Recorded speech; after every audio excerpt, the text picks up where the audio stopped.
பொக்கிஷம் முதலாவது பகுதி. இன்றைய முதலாவது பகுதியில் பேச போற திரைப்படம் பைலட் பிரேம்நாத். இலங்கை இந்திய கூட்டு தயாரிப்பிலே 1978 ஆண்டு வெளியான திரைப்படம் தான் பைலட் பிரேம்நாத். இந்த திரைப்படத்தை இன்றைக்கு முதலாவது பொக்கிஷம் பகுதியில் உங்களோடு பகிர்ந்து கொள்றதுக்கு முக்கியமான ஒரு காரணம் இருக்கின்றது. அந்த திரைப்படத்தின் நாயகியாக நடித்திருந்த இலங்கை நடிகை மாலினி பொன்சேகா உயிரிழந்திருக்கிறார். காலமானதான செய்தி நேற்று உறுதிப்படுத்தப்பட்டு அவருடைய இறுதி கிரியைகள் அரச மரியாதையோடு 26ஆம் தேதி இடம்பெற உள்ளது. 1978 ஆண்டு இலங்கை இந்திய கூட்டு தயாரிப்பில் உருவான திரைப்படம் தான் பைலட் பிரேம்நாத். அதில் ஹீரோயினாக நடிச்சிருந்தவர் தான் மாலினி பொன்சேகா. இவர் பள்ளி பருவத்திலேயே நடிப்பு துறையில் ஆர்வம் காட்டி மேடை நாடகங்களில் நடித்து 1968 ஆண்டு சிங்கள திரைப்படத்தினூடாக அறிமுகத்தை பெற்றுக் கொண்டார்.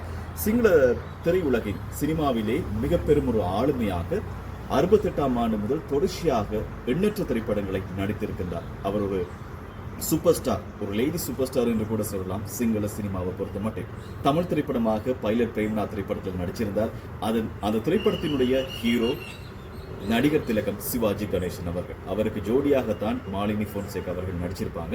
இந்த திரைப்படத்துல சொல்லக்கூடிய விஷயம் கதையம்சம் சிறப்பாக இருக்கு. முழுக்க இலங்கையில தான் இந்த திரைப்படத்தினுடைய காட்சிகள் அத்தனையுமே படப்பிடிக்கப்பட்டிருந்தன. ஆனால் ப்ரொடக்ஷன் அத்தனையுமே இந்தியாவில். பாடல்கள் அருமையான பாடல்கள், இன்றும் மனதை பற்றி நீங்காத பாடல்களாக இருக்கின்றன. மெல்லிசை மன்னர் MS விஸ்வநாதன் அவர்களுடைய இசையில் பாடல்கள் வந்திருந்தன. பாடல்களுக்கான வரிகளை எழுதியிருந்தவர் கவிஞர் வாலி. அதுல முக்கியமான ஒரு பாட்டு தான் இலங்கையின் இளங்குயில் என்ற ஒரு பாட்டு. அது அருமையான ஒரு பாடல் காட்சி கூட அருமையாக இருக்கும், வரிகள் நல்லதாக இருக்கும், ஒரு காதல் பாடல்.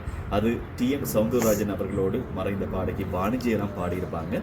அதை தாண்டி அழகி ஒருத்தி என்ற ஒரு பாடல், இதனை மறைந்த பாடகர் ஜெயச்சந்திரனோடு இணைந்து LR ஈஸ்வரி அவர்கள் பாடியிருப்பாங்க. இது இலங்கைக்கு உருத்தான ஒரு மெட்டு, பைலா மெட்டான ஒரு பாடலாகத்தான் அது அமைஞ்சிருந்தது. அதே போன்று இன்னொரு பாடல் தான் கோப்பி தோட்டத்து முதலாளிக்கு கொழும்புல தான் கல்யாணம் அப்படின்ற ஒரு பாட்டு. இது பொப்பிசை போன்று சாயல் கொண்ட ஒரு பாடல். பொப்பிசை சக்கரவர்த்தி சிலோன் மனோகரன் அவர்கள் அந்த பாடலை பாடியிருப்பார். பாடகி LR ஈஸ்வரி அவர்களோடு இணைந்து அருமையான பாடல்கள், மறக்க முடியாத நினைவுகளை தந்திருக்கக்கூடிய பாடல்களை 1978 ஆண்டு இலங்கை மற்றும் இந்திய கூட்டு தயாரிப்பிலே உருவான பைலட் பிரேம்நாத் திரைப்படங்களிலே அந்த திரைப்படத்திலே பாடல்கள் அமைந்திருந்தன.